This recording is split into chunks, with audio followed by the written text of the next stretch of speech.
எங்கள் பொண்ணை நாங்கள் படிக்க வைக்கலையா? எங்கள் பொண்ணுக்கிட்ட சம்பாதி இல்லை நினச்சியா? இல்லை, இதெல்லாம் பேமெண்ட் சீட்டில் வந்தாச்சு. இப்போ காலம் மாறிடுச்சு. சிங்காசில் ஏறி உக்காந்துக்கிறது பெருசு கிடையாது, அது நிலச்சிருக்கிறதுக்கு. பாருங்கள், இது எதிராளிகோ நாடுகளுக்கு யுத்தம் வந்தாலும் தோக்கலை இந்த மனுஷன். நோயில் தோக்கலை, பேயில தோக்கலை, பரிசுத்தவான். எங்கே தோத்துருக்க நீ? ஒரு பெண்ணோட வாழை துப்பு இல்லாத நீ தோத்துட்டையா?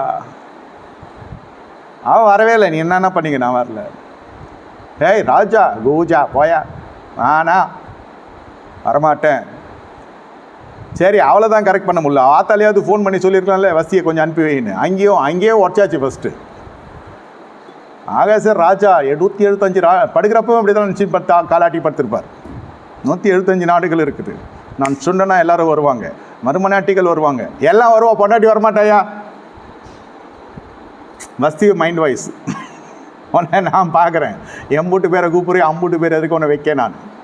உன்னை நான் கரை பூசுகிறேன். நான் என்னையும் எங்கள் வீட்டு யாரையும் நீ அவமானப்படுத்துகிற, நான் பார்த்துக்கிறேன் உன்னை. இது தெரியாமே சில பேர்லாம் ஊழியம் பண்ணுவாங்க.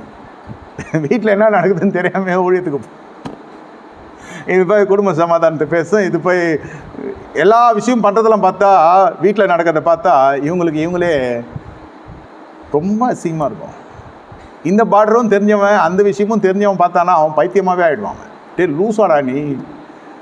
அங்கே வந்து குடும்ப சமாதானம் பேசுகிறான், அங்கே வந்து எல்லாருக்கும் பஞ்சாயத்து பண்ணுறான், அதுக்கு காசு வாங்கி போட்டுக்கிறான் பாக்கெட்டில் காணிக்க. இங்கே வீட்டுக்கு வந்தால் வீட்டிலே இவனுக்கு ஒரு பேய் ஆகிட்டு. இதே ஓட்ட முடியல உன்னால். கூப்பிட்டு அந்த மாதிரிட்ட ஒரு வார்த்தை சொல்லலாம் இல்லை? சரி, அது அரண்மனையிலேயே ஒன்று வச்சுக்காவது இருக்கணும். பாஸ்டர் எப்படி பேசுகிறார் பாஸ்டரு? இல்லை, அது அரண்மனைன்னு வந்துச்சுன்னா வாழ்க்கையில் இருக்குது அந்த அம்மா வசதி.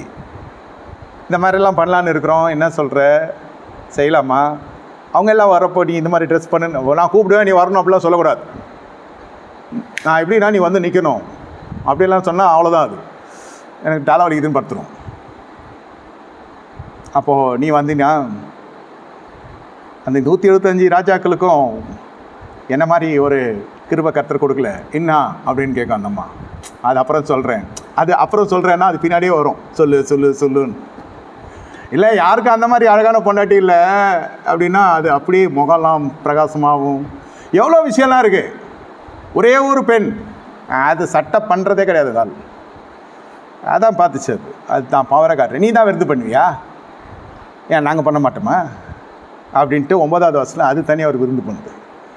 இந்த 175 பேரும் பாவம் என்ன எங்கே சாப்பிட்றதுனே தெரில. பொம்பளைங்களாம் கூப்பிட்டு அந்த மாதிரி விருந்து பண்ணுது.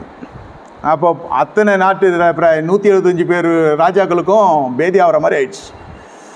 டேய், இது விருந்து கொடுக்கலடா, இது மருந்து கொடுக்குற நம்ம பொண்டாட்டிங்களுக்கெல்லாம் என்ன பண்ணுறது?